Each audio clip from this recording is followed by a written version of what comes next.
Olá pessoal, na lição de hoje nós vamos estudar a transferência de calor através de superfícies estendidas, superfícies que são prolongamentos de superfícies originais, vamos dizer assim. Tá? O problema envolvido na extensão de superfícies é de grande aplicação prática, de grande interesse industrial em várias áreas da indústria. Eu vou mostrar aqui para vocês algumas aplicações. Existem diversas outras. O que eu vou mostrar aqui para vocês né, comentar é apenas né, um estreito recorte da utilização de aletas, né, da utilização prática. Bom, então, o que são aletas? Né? São as extensões em si, as extensões de superfície em si. Tá?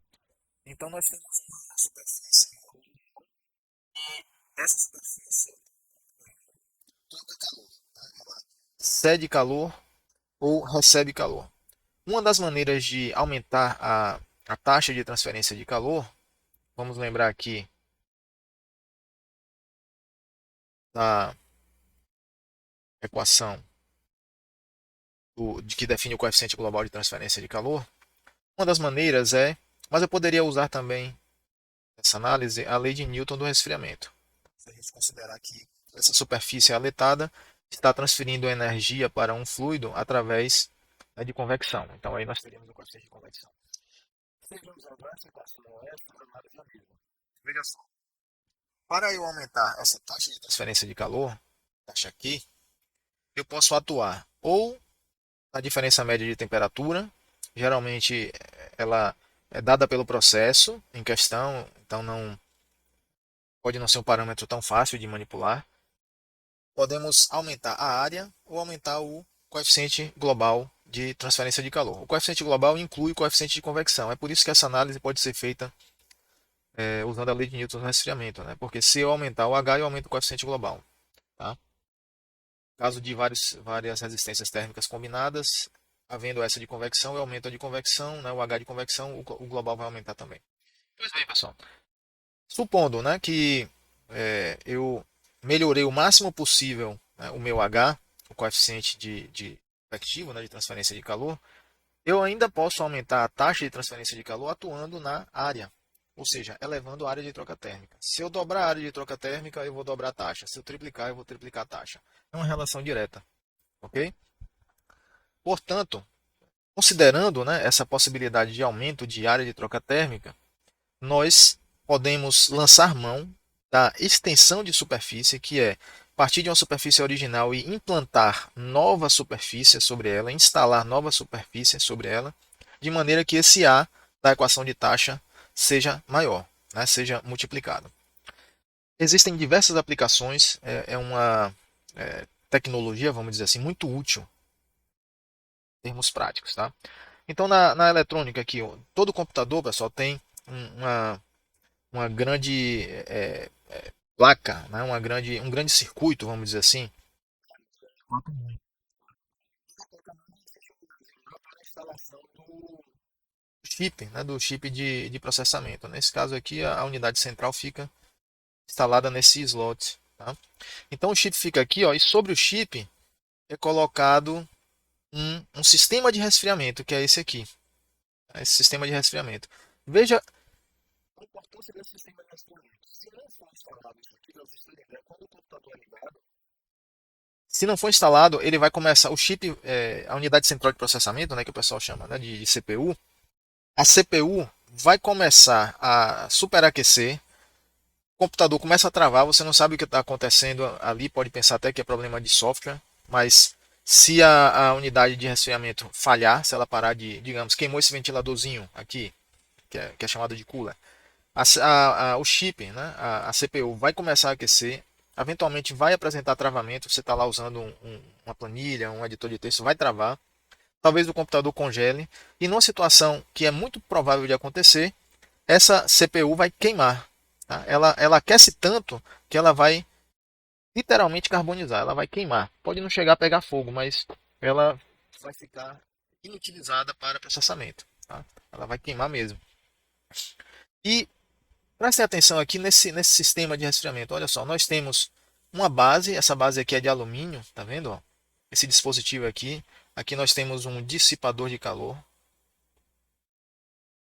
É o dissipador, tá? E aqui nós temos a ventoinha. O pessoal chama de cooler. Muita gente também chama de cooler o conjunto todo, tá certo? A ventoinha, o ventiladorzinho, acoplado ao dissipador. Tem gente que chama de cooler tudo junto, tá? É usual se chamar assim também. Então, esse dissipador ele é acoplado aqui em cima do processador. O processador não está aqui nessa foto, tá ok?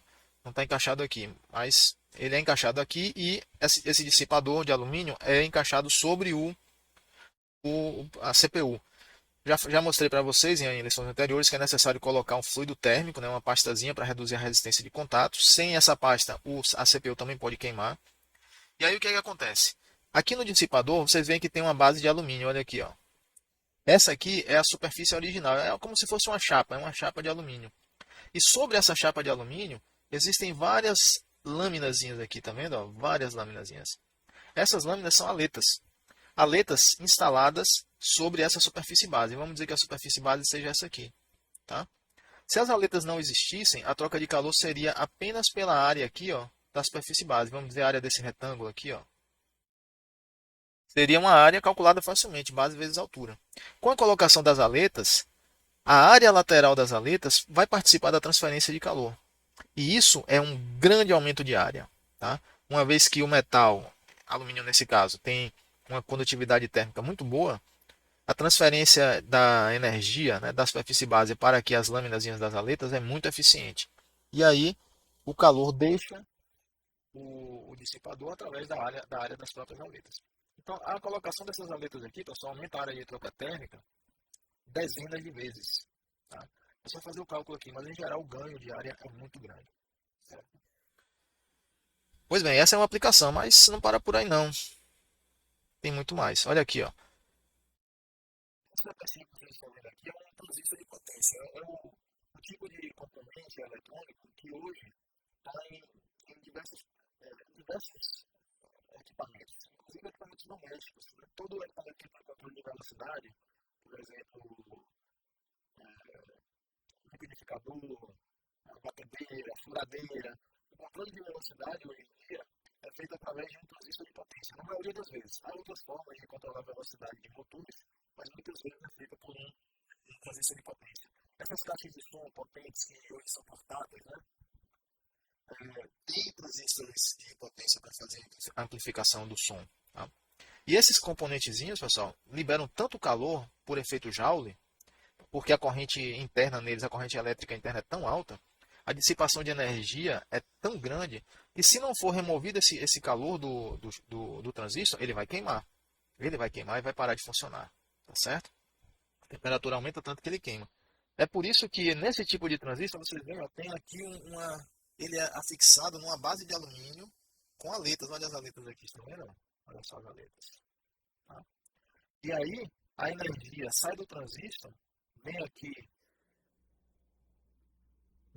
ó, pela base de alumínio e sai através das aletas também. Ó. Se ele não for instalado nessa base de alumínio, a única superfície que o calor terá para ser dissipado para o ambiente é a superfície do próprio transistor, que é uma superfície bem pequena. Né? Então, a taxa de, considerando aqui um H de convecção do ar, convecção natural, seria um H relativamente baixo, e aí a taxa de transferência de calor, esse ΔT é um ΔT entre a superfície do transistor e o ar ambiente, né? A taxa de transferência de calor para uma área tão pequena seria pequena também. Tá? Com a colocação das aletas, essa taxa pode ser aumentada tremendamente. Ok? Olha aqui uma perspectiva desse dissipador, do do cooler. Tá? Vocês podem ver aqui, ó, esse dissipador, na verdade, é simplesmente uma base de alumínio com as aletas fixadas nela. Tá? Nesse caso aqui, a fixação das aletas é através de uma junção originária. Quer dizer, a junção aqui, ó, é na própria peça. Porque essa peça aqui ela é moldada já com as aletas nela. Né? Ela já sai do molde, o metal já é derretido e passa por um molde e as aletas saem já no formato da peça. A peça já é formada, já é criada com as aletas nela. Mas as aletas podem ser também soldadas, em alguns casos até coladas, tá, na superfície base. Nesse caso aqui, a melhor condição possível é essa, é a aleta já ser do próprio material da superfície base e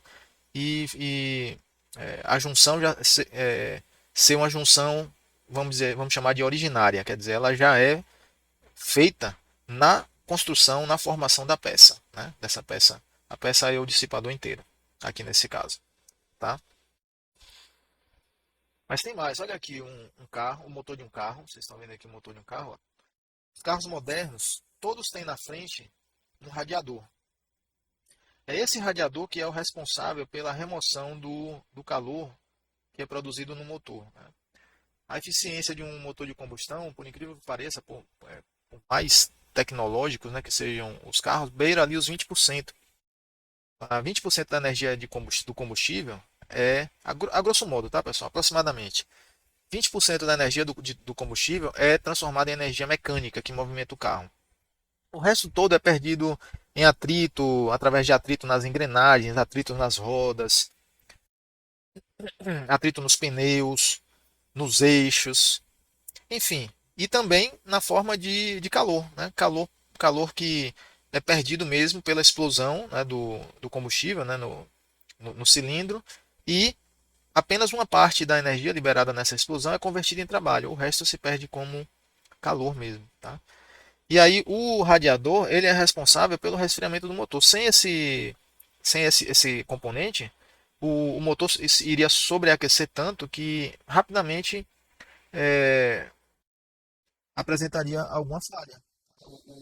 Os óleos, as juntas de vedação, em alta temperatura, certamente falhariam, apresentariam algum vazamento.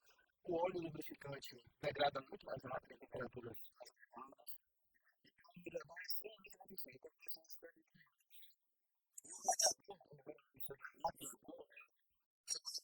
Considerar que é um nome equivocado, tá?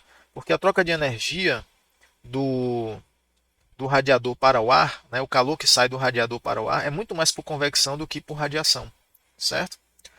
Mas o nome do componente, né, da peça, é essa mesma, é radiador, tá? Mas a troca de energia que ele faz, que ele libera, né, para o ambiente, para o ar ambiente, ocorre através de convecção, principalmente convecção.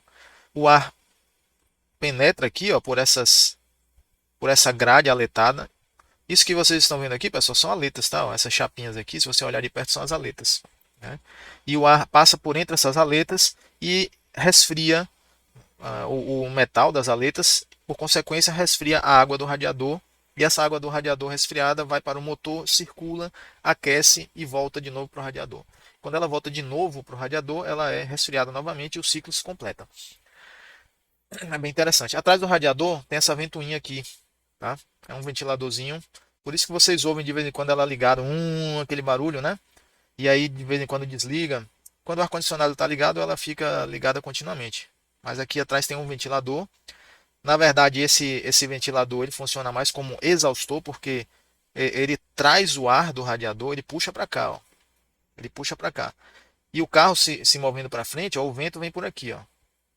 Ou seja, o ventilador ele ajuda o vento a atravessar o radiador, né? Atravessar a colmeia do radiador. Tranquilo? É uma aplicação importantíssima de aletas. Olha aqui, essas linhazinhas que vocês estão vendo aqui. Não sei se dá para dar um zoom. Ah, dá, pronto. Aqui, tô conseguindo dar um zoom aqui não. Aqui. Ah, dá. Dá para dar um zoom.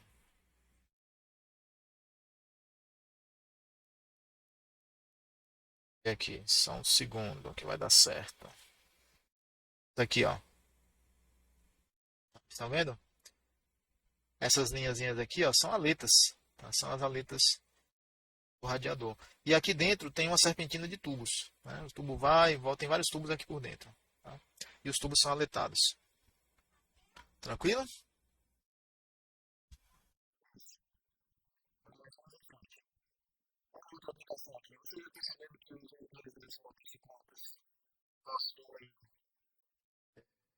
Essas lâminazinhas aqui, ó, essas lâminazinhas aqui, são aletas, tá?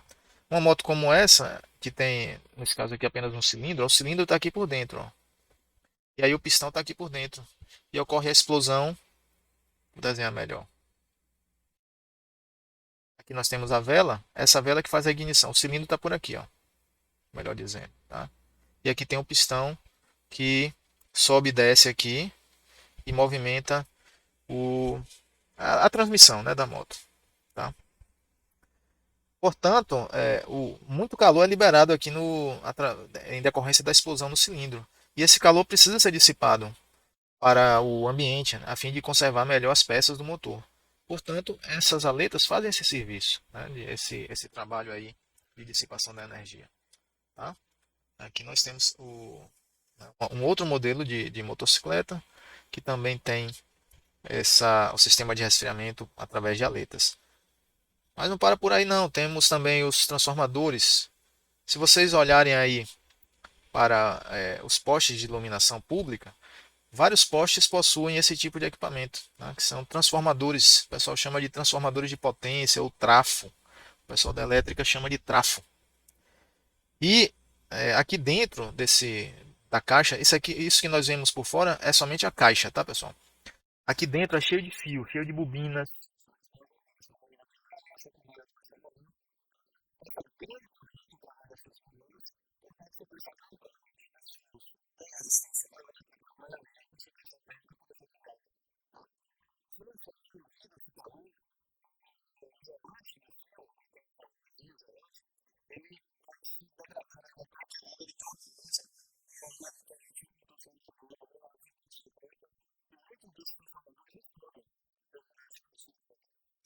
De bobinas.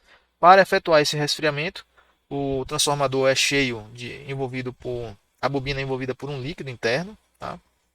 Antigamente se usava um óleo chamado ascarel, hoje é um outro tipo de óleo mineral, porque o ascarel é bastante tóxico. E na caixa do transformador são instaladas as aletas, olha aqui, ó, as aletas. Todas essas abas, essas barbatanas que vocês estão vendo aqui, ó, são aletas. E elas aumentam a área de troca térmica e aumentam a taxa de transferência de calor. Outro transformador aqui, um de maior potência, tá? Esse aqui. Todo aletado, tá vendo por fora? Aletas aqui, aqui e aqui por trás e atrás, tá vendo? Um outro exemplo de aplicação é nos aparelhos de ar-condicionado, que são tão comuns, né, no nosso dia a dia. Esses aparelhos novos, os mais modernos, né, que são dos tipos, os equipamentos do tipo split, né? Esses equipamentos, o ar-condicionado em si é dividido em duas unidades. Uma unidade que fica fora do ambiente, fora da sala, né, exposta ao ar externo. Essa unidade aqui é chamada unidade condensadora, tá? E uma unidade que fica dentro do ambiente a ser resfriado, que é a unidade evaporadora. Então aqui nós temos o evaporador.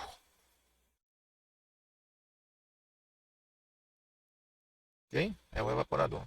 E aqui nós temos um condensador. O nome não é à toa.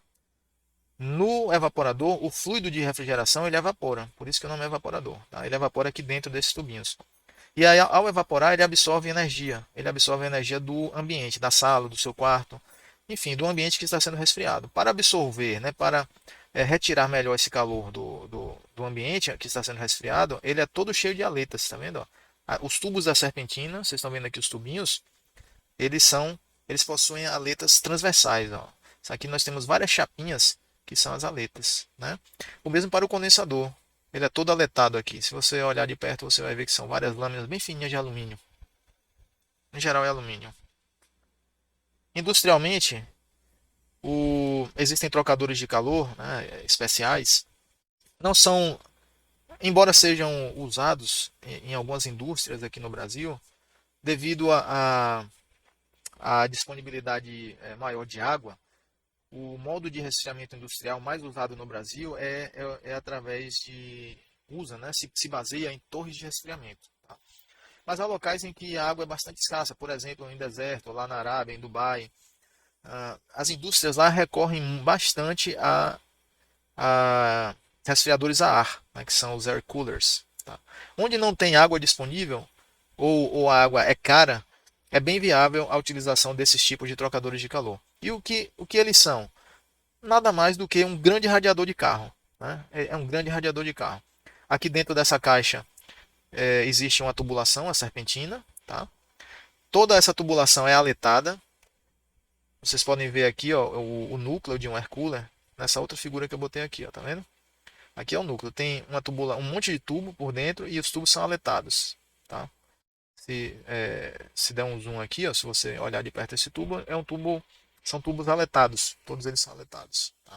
Eu vou mostrar mais na frente o tipo de tubo que é usado aí no air cooler.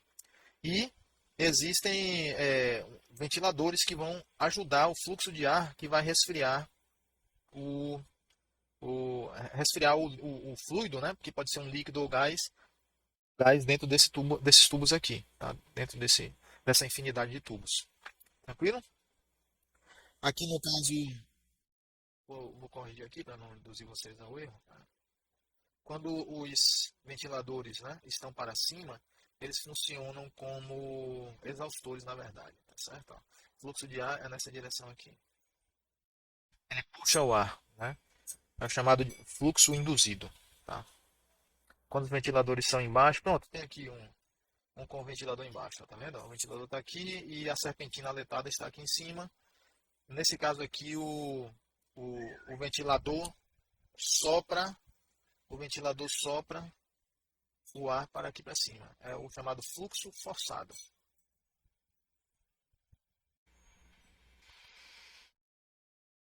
Além dos resfriadores a ar, dos air coolers, nós temos outros trocadores de calor. Por exemplo, aqui nós temos um trocador que é chamado de casca-tubos, né? Um dos vários tipos de casca-tubos. Basta, não precisa que entendam, né, no detalhe para contextualizar o uso de aletas aqui, tá certo? É um equipamento, esse tipo de trocador é o que é mais usado de longe mesmo na indústria, é o mais usado. E dentro dele tem essa peça aqui, ó, é o chamado núcleo ou feixe de tubos. Esses tubos, cada um deles aqui, nesse tipo de trocador, tá, pode ser aletado ou não. Nesse caso é. Cada tubinho desse é isso aqui, ó, tá? Então nós temos o tubo por onde passa um fluido aqui dentro, um líquido ou um gás, e ele vai trocar energia com o fluido que está fora desse tubo. E essa troca de energia é auxiliada por essas aletas radiais aqui. Na verdade são aletas espiraladas, mas são praticamente radiais, certo? Olha um outro modelo aqui de trocador. Tá? Inclusive, este aqui é um trocador usado, né? Está disponível lá no. Existe um site de comercialização de usados, de equipamentos industriais usados. Um deles, né? Tem o Alibaba, tem o IndiaMart. Esse aqui é do IndiaMart. Ah, é um trocador de calor, tá vendo? Ó? Com tubos. Vocês veem aqui os tubos, ó. E cada um desses tubos é cheio de aletas, é aletado. Tá? É um outro exemplo. Por curiosidade aqui, olha o preço dele. Está sendo comercializado por 17 mil rúpias. E na cotação de hoje, na data que está sendo gravado esse vídeo, isso corresponde a aproximadamente aí R$ 1.300. Né? Então você poderia, se quisesse montar aí um negócio, uma indústria, uma pequena fábrica, é um equipamento no preço de uma bagatela mesmo. Tá? Qualquer trocadorzinho novo, pessoal, se for realmente mandar fazer, mesmo pequeno porte, facilmente aí, pequeno porte mesmo, tá? R$ 20.000, R$ 30.000, tá? Equipamentos grandes, 100 mil, R$ 200.000. É coisa muito cara mesmo. Então, a compra de equipamentos usados, né, para reutilização pode ser um grande negócio. Aqui vai caber ao engenheiro fazer o cálculo da capacidade de troca térmica, né, que a gente diz que é fazer análise do equipamento, análise de performance do equipamento. Então, caberia aqui fazer análise de performance desse equipamento no processo onde eu pretendo instalá-lo e ver se ele atende. Se ele atender, tá ótimo. Compra, paga o frete, ó, um preçozinho para equipamento industrial praticamente de graça. certamente é bem mais barato que mandar fazer ele novo. Então, pessoal, o, o uso de aletas é bem prolífico, né? É bem comum, bem frequente, e nós vamos estudar esse tipo de dispositivo, né? E os efeitos do seu uso na transferência de calor de uma peça, de uma área de troca térmica. Ok? Então vamos lá. O nosso objetivo aqui vai ser descrever como a transferência de calor ocorre em uma aleta e predizer informações que são úteis na análise da transferência de calor e no projeto de equipamentos. Por exemplo, né, a taxa de transferência de calor é importantíssimo, né, ter conhecimento da taxa. Tá? A temperatura ao longo da aleta, né, pode ser muito importante saber qual é a temperatura máxima ou mínima, por exemplo, na ponta da aleta, ou ao longo dela, ou até mesmo na base. O efeito da instalação da aleta no coeficiente global de transferência de calor, caso, digamos, seja um circuito térmico combinado. Então, são informações que vão permitir, né, o uso, a aplicação em um problema real, ok? Em um problema prático, em um problema real. Então, eu desenhei aqui já, para a gente efetuar essa análise, uma superfície base, vamos dizer que seja uma chapa, poderia ser a superfície de um tubo, ok? E já desenhei aqui uma aleta toda irregular, tá? Uma aleta bem torta, de maneira que nós possamos desenvolver um equacionamento mais generalizado, não o mais generalizado, no sentido de conter todas as informações, né, com detalhamento máximo do problema, mas generalizado dentro da exatidão e da precisão e das hipóteses que nós vamos aplicar aqui. Está ok? Com relação à forma, vamos considerar que essa forma da letra pode ser irregular mesmo. O nosso método para desenvolver o equacionamento será baseado no princípio de conservação da energia, e para isso nós vamos identificar aqui, isolar um volume de controle aqui na aleta, né, no interior da aleta, e aplicar um balanço de energia. Afinal de contas, o princípio da conservação da energia nos permite fazer este equacionamento, correto? De balanço, né? Uma contabilidade. E aí, para fazer essa contabilidade, vamos instrumentar aqui o nosso esqueminha. Eu vou orientar um eixo X para a direita, tranquilo? Vamos dizer que nós temos a superfície base, uma chapa metálica, por exemplo, e aqui fora nós temos um fluido que está trocando energia. Vamos dizer que seja ar, por exemplo. Pode ser qualquer fluido, tá? Mas esse fluido está trocando energia com a superfície a superfície base e a superfície da aleta. Tranquilo? E aí, fazendo esse equacionamento de como essa energia é transferida, nós podemos identificar que, vamos pensar no caminho da energia, tá certo, pessoal? Imagine que a energia que essa chapa aqui está quente, tá? Portanto, a aleta estará quente, uma vez que ela está instalada na base, na superfície base, e o ar está frio. O calor que sai da superfície base, certo? Vou chamar aqui de Q1, ele pode percorrer que caminhos? Pense aí, pense comigo. Vamos dizer, esse calor Q1, pense aí 1 joule, tá? Vamos dizer 10 joules. 10 joules entraram aqui no volume de controle que eu escrevi, essa fatiazinha da letra, certo? Parte desses 10 joules vai seguir adiante, concordam? Porque vai ser transferido através de condução, né, no interior do metal, condução térmica. Mas essa fatiazinha aqui, ó, ela também tem uma área lateral, essa areazinha que está em contato com o fluido, correto? E o fluido está mais frio do que ela. Portanto, vai haver uma transferência de calor aqui pela lateral também, que eu vou chamar de Q3. Tranquilo? E aí, reparem, pelo princípio, né, da conservação da energia e assumindo o regime permanente que eu vou assumir, o que acontece? Assumindo o regime permanente, A energia que entra, a taxa que entra aqui em Q1 terá que ser igual a Q2 mais Q3, concorda? Senão, não, a hipótese de regime permanente é quebrada, uma vez que se sair menos energia do que entrou, a temperatura aqui do volume de controle, né, a energia interna vai aumentar e a temperatura vai aumentar, concorda?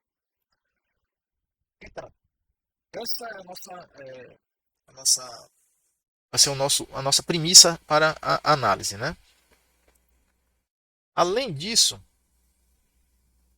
eu vou identificar aqui algumas características geométricas que serão necessárias no equacionamento. Eu vou dizer que ΔX é a largura, né? Vamos dizer a espessura aí dessa fatia, dessa pequena fatia. Essa área frontal aqui, vou chamar de A de x. Veja, eu estou denominando de A de x de maneira que essa áreazinha frontal aqui, ó, ela possa variar com x. E é necessário que ela varie com x porque eu estou usando na dedução uma aleta irregular, ok? E também existe uma outra área que é importante, ó, que é essa área lateral aqui. Ó. Essa área lateral eu vou chamar de S de x. Ela também varia com a posição x, uma vez que a aleta é irregular. Tranquilo? Tá joia. Vamos lá. Aplicando o balanço de energia, nós que temos o seguinte, pessoal. Podemos escrever que Q1 é igual a Q2 mais Q3, correto? Ninguém discorda disso, né? Então aí, essa equação que eu vou chamar de equação 1, nós vamos trabalhar em cima dela. Tá? Vamos representar de maneira rigorosa, né, os termos Q1, matematicamente, né, os termos Q1, Q2 e Q3. E para isso nós só precisamos identificar qual é a natureza do mecanismo de transferência de calor em cada um desses termos. Veja só, Q1. Q1 vai ser um calor de condução. Não é isso? Porque Q1 ó, é a energia que vem da base da aleta e entra aqui no volume de controle. Como a aleta é um sólido, essa transferência de energia é por condução. Q2 também. Então aqui nós temos calores condutivos. Tá? Já Q3 é uma taxa convectiva.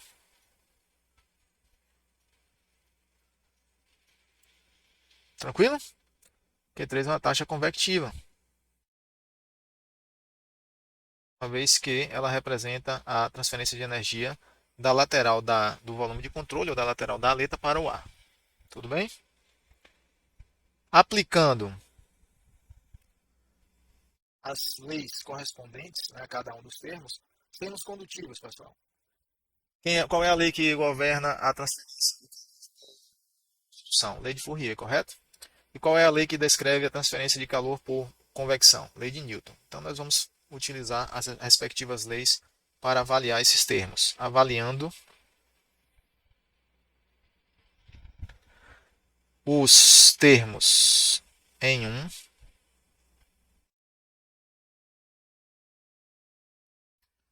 consegue-se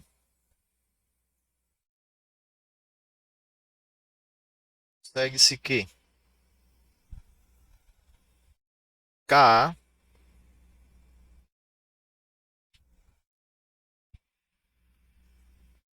dt dx avaliado em x mais delta x menos Ka dt dx avaliado em x menos h s t menos t infinito igual a zero. Olha só. Então veja bem. Talvez vocês estranhem alguns termos, mas já já vai ficar claro, tá? O primeiro que eu vou falar é esse HST menos T infinito. Né? A lei de Newton do resfriamento, estamos acostumados a chamar assim, né? a enunciar e a escrever dessa forma, né? Q igual a HA delta T. Essa área é a área de convecção. No nosso caso aqui da letra, pessoal, a área de convecção é essa areazinha lateral aqui, tá? essa areazinha lateral. Essa areazinha lateral aqui, ó. Ok? Essa areazinha lateral é S de x. E aí, é por esta razão que nós estamos escrevendo aqui, ó, HS, que seria o nosso A, né, na lei de Newton do resfriamento, área de troca térmica, HST menos T infinito. Tranquilo?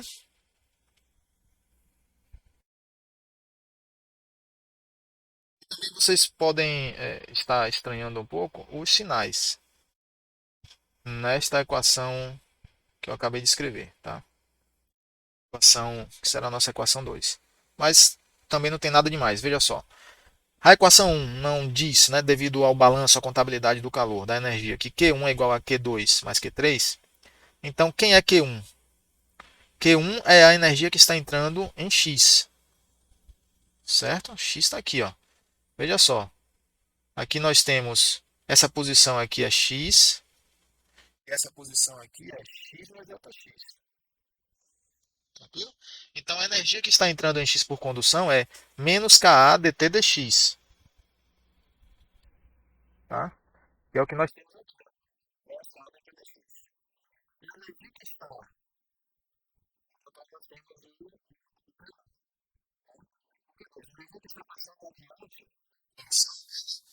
corresponde à taxa avaliada em x mais delta x, a taxa condutiva. Então, nós teríamos que escrever menos Ka dt dx avaliado em x mais delta x, que está aqui do lado direito. Em 2 aqui eu já passei para o lado esquerdo, por isso que o sinal aqui é positivo, tá? Cuidado com isso, é só uma mudança de lado da equação, ok? E o calor aqui convectivo, que é o Q3, aqui seria HS T menos T infinito, com sinal positivo. Como eu joguei para o lado esquerdo, nessa equação 2, ficou negativo aqui. Essa é a razão, tranquilo? E repare que, para ser consistente com as referências na nossa análise, nós estamos considerando que a aleta está numa temperatura superior ao fluido. Por isso que T menos T infinito vai dar positivo, né? Deve dar positivo. É importante convencionar e ser coerente com essa convenção ao desenvolver, ao deduzir as equações. Se a gente é coerente na dedução das equações, ao final, as equações obtidas vão ter a capacidade de ajustar naturalmente os sinais. Mas durante a dedução da equação, nós temos que ser coerentes com a direção escolhida, com as diferenças de temperaturas escolhidas, e essa padronização tem que ser seguida e obedecida durante toda a dedução do equacionamento. Tranquilo? Muito bem, então vamos lá, que o trabalho aqui não acabou não. A equação 2, né, pode ser reescrita notando que S de x é simplesmente o perímetro, que eu vou chamar P de x, o perímetro da aleta a cada x, vezes a espessura do volume de controle, tá? Aquela fatiazinha. Delta x dividindo por delta x,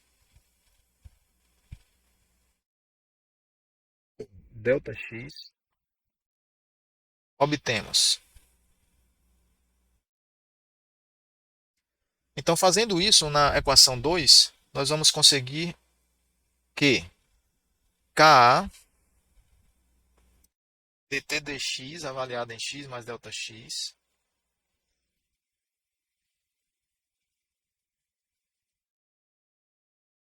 menos Ka dt dx avaliado em x, certo? Dividido por delta x menos h vezes o perímetro. Eu não vou simplesmente usar o P aqui, mas a gente sabe que esse P é P de x, tá ok? HP T menos T infinito igual a zero. Olha só. Nossa equação 3. Agora veja aqui, pessoal. Que interessante. Ó. Se eu aplicar o limite dos lados dessa equação, tá? Aplicar o limite aqui, ó. Limite de 0 para delta x tendendo a zero é zero, né? Vai ficar inalterado. E aqui do lado esquerdo, como aplicar qualquer operação, pessoal, que a gente faz numa equação, se é feita dos dois lados, não altera a identidade, na verdade? Afinal de contas, a definição, né, matemática de uma equação é uma expressão, digamos, expressão 1 igual a expressão 2. Qualquer operação que eu faça na expressão 1 e na expressão 2, sendo a mesma operação, não altera a identidade. Eu mantenho a identidade, né, garantida pelo sinal de igualdade. Tranquilo? Então, veja, aplicar o limite aqui, ó, dos dois lados não altera a equação. E o limite aplicado aqui, como o limite da soma é igual à soma dos limites, ele pode ser desmembrado aqui, ó, em dois limites, tá? Δx tendendo a zero. Disso aqui. Vou botar aqui por fora. Tranquilo? Agora veja, esse limite aqui, que está desmembrado, é similar a uma definição que já é conhecida nossa, já é conhecida de vocês há muito tempo. Isso aqui tem cara de quê? Esse termo todo aqui, ó. Esse termo todo aqui tem cara de quê? Pensem aí. Não é? F de x mais ΔX menos f de x dividido por ΔX. Aqui nós temos, né, uma razão de diferença, né? Uma diferença de uma função entre o valor original e um valor final, depois de uma translação ΔX, dividido pela translação. Ok? O que nós temos geometricamente aqui é uma secante, tá? Mas quando nós aplicamos o limite aqui, ó, para ΔX tendendo a zero, nós obtemos exatamente a derivada da função, f de x dx, correto? Que aí já é uma tangente. Tá? Agora olhem aqui para o nosso caso original. Nós temos tudo isso aqui, ó, avaliado em ΔX, x mais ΔX. Aqui nós temos tudo isso aqui avaliado em x. Qual é a nossa função? Fazendo um comparativo aqui. A nossa função é tudo isso, ó, tudo isso aqui. Ó. Como está dividido por ΔX e tomamos o limite para ΔX tendendo a zero, então esse termo é a derivada dessa função que está aqui. E aí nós podemos escrever o seguinte. Podemos escrever que esse limite é igual a d dx, que é a derivada da função. Qual é a função? Ka dt dx. E aí eu vou escrever aqui, ó. Ka dt dx. Tá? Aqui o termo, este segundo termo do limite, não tem ΔX aqui, não tem x, né? Portanto, o limite da lei de Newton do resfriamento aqui para ΔX tendendo a zero, como não tem ΔX, é a própria expressão. Então fica menos HP T menos T infinito. Ok? E do lado direito eu já disse, limite de zero para ΔX tendendo a zero, não tem ΔX na expressão do limite, não é uma indeterminação, não é nada demais, é o próprio zero. Ok? Muito bem, pessoal. Acabamos de deduzir a equação geral das aletas. Equação geral das aletas. Certo? Válida para aletas de geometria irregular, como nós desenhamos lá no início, operando em regime permanente, transferindo calor em regime permanente. Certo? Esta equação, chamada de equação 4, serve para aletas de vários formatos. Né? Vários formatos. E aí, nas lições seguintes, nós vamos